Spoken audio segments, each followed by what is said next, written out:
Rebonjour, vous êtes sur la chaîne Finance Scénique, la chaîne qui parle d'investissement mais aussi de mode de vie, puisque l'investissement ce n'est pas seulement des chiffres, mais c'est aussi une manière de vivre. Chose promise, chose due, je vais vous montrer mes derniers investissements pour le mois de novembre. Donc en tout j'ai investi 300 € en bourse, donc 100 € sur mon portefeuille à rendement, 100 € sur mon portefeuille à croissance et 100 € sur mon portefeuille défensif. Donc je vais vous montrer sur chaque courtier mes différentes acquisitions. Donc on va commencer par Bux, donc mon portefeuille à rendement. Donc comme je l'ai dit, il n'y a pas de version ordinateur, donc je suis obligé d'enregistrer sur mon téléphone. On va commencer par Vanek Morningstar Develop Market. Pourquoi j'ai renforcé cette position que je trouve bonne? C'est un ETF distributif, pas très cher, mais qui offre un rendement très intéressant, aux environs de 4,6%. Il est vraiment diversifié partout dans le monde. Il a une préférence dans le milieu de la finance. Mais en tout cas, je pense que c'est un très bon ETF afin de, je dirais, commencer une stratégie de rendement. Ensuite, j'ai renforcé mes positions sur deux entreprises. Main Street Capital, qui est une société d'investissement qui s'occupe d'aider les PME et les moyennes entreprises. Il offre un rendement très intéressant à hauteur pour l'instant de 7,67 et des poussières et des patates, je ne sais plus, en tout cas plus de 7% de rendement. Et il faut savoir que je me souviens, c'était au mois de mars dernier, j'ai pu avoir une double rentrée d'argent puisque j'ai eu un dividende supplémentaire. Pour moi, c'est un très bon acteur du milieu de la finance. Je vais vous montrer d'ailleurs certains chiffres afin de vous donner envie. Malheureusement, il n'y a pas encore les chiffres de 2024. Quoi qu'il en soit, les dettes capitaux propres diminuent. Là, vous voyez 2022, entre 2022 et 2023. Il a certains chiffres qui peuvent être intéressants. Le retour sur 5 ans est de plus de 74%. Vous voyez qu'il a... C'est une action qui a, je pense, a connu son pic, je dirais, milieu de ce mois-ci. Voilà, donc je pense que c'est un incontournable pour avoir un bon rendement. J'ai Pepsi que j'ai renforcé.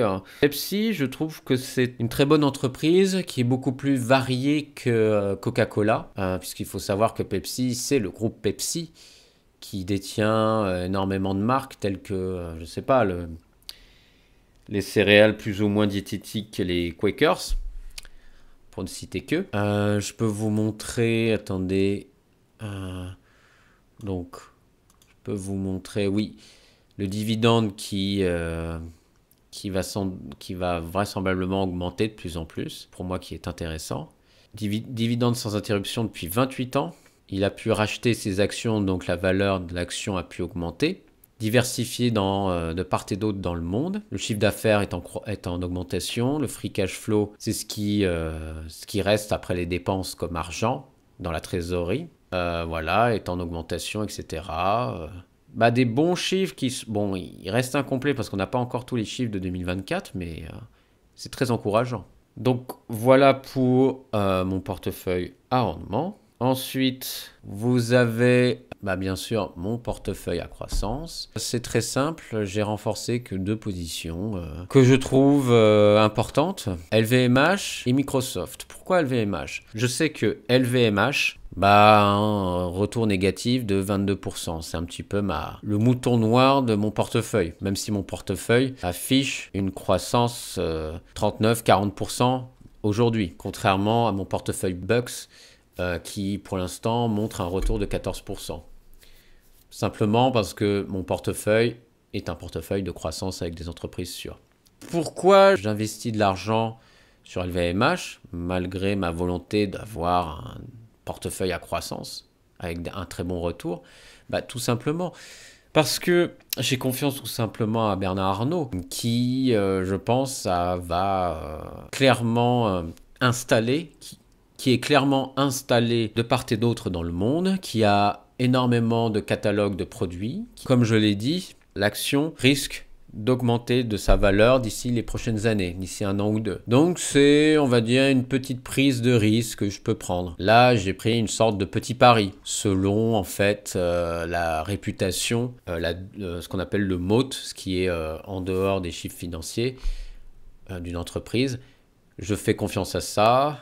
Et plus les retombées peut avoir cette entreprise d'ici les prochaines années. Ensuite, Microsoft, bien sûr, une action à croissance, mais qui propose un dividende qui est très en deçà de ce que je peux avoir dans mon autre portefeuille, mais il est en augmentation de 10% par an. Enfin, la croissance est en augmentation. Vous voyez le dividende qui va probablement augmenter. Le chiffre d'affaires a augmenté, le free cash flow aussi. Qu'est-ce que je peux dire d'autre? Oui, la marge nette a augmenté, marge opérationnelle.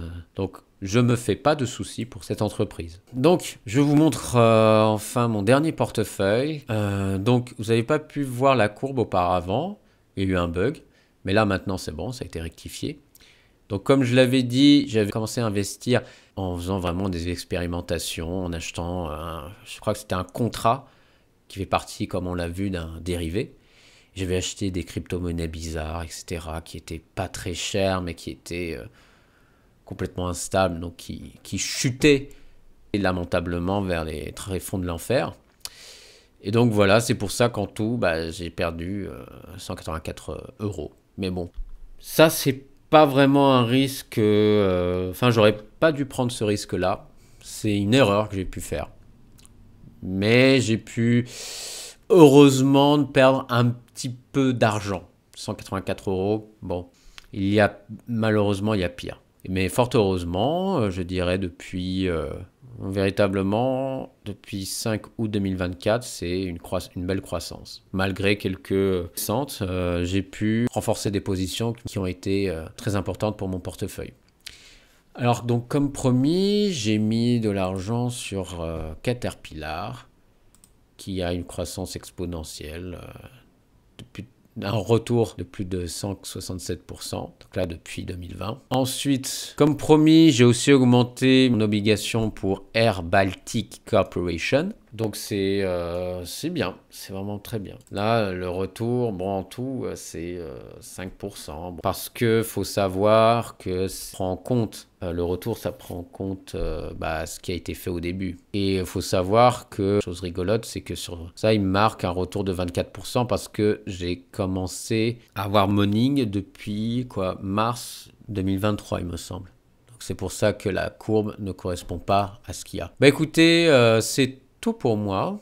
J'espère que cette vidéo vous a plu. N'hésitez pas à laisser un commentaire, à vous abonner pour ne pas rater les prochaines vidéos. La prochaine vidéo parlera un peu plus sur tant qu'élève au Conservatoire municipal d'art dramatique. Et j'en profite aussi pour vous souhaiter de très bonnes fêtes, un bon vendredi de la Toussaint ainsi qu'une bonne fête des morts. Donc voilà, en vous souhaitant une bonne journée. Ciao!